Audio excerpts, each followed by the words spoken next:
Hello bachcho, let's read the question. Question states that how many chromosomes will the cell have in the G1 phase of cell cycle if the cell has 14 chromosomes at interphase?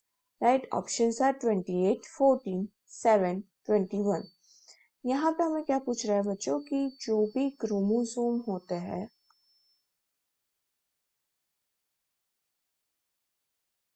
Right वो cell के अंदर जीवन phase में कितने होंगे अगर cell के अंदर पहले से दे दिए हैं हमें cell has 14 chromosome at the time of the interface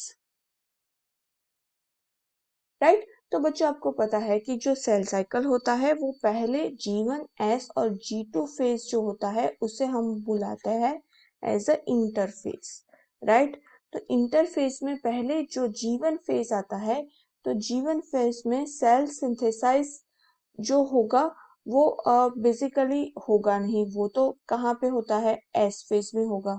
G1 phase में क्या होता है ग्रोथ होता है राइट।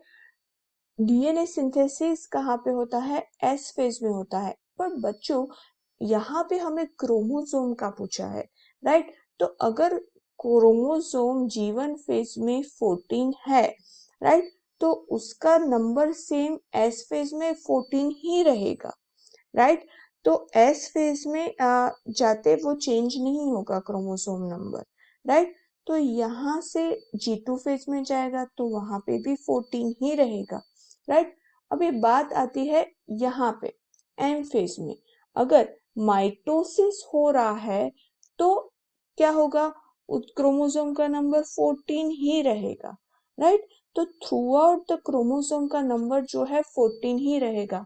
बट यहाँ पे अगर ऐसा होगा कि माइटोसिस की जगह पे मियोसिस हुआ तो क्या होगा कि जो क्रोमोसोम नंबर है वो डिवाइड हो जाएंगे 7 में राइट। तो ये अगर मियोसिस हो रहा है तो ही क्रोमोसोम का रिडक्शन होगा right. Otherwise through out the cycle जो क्रोमोसोम होता है वो सेम नंबर का ही रहेगा राइट।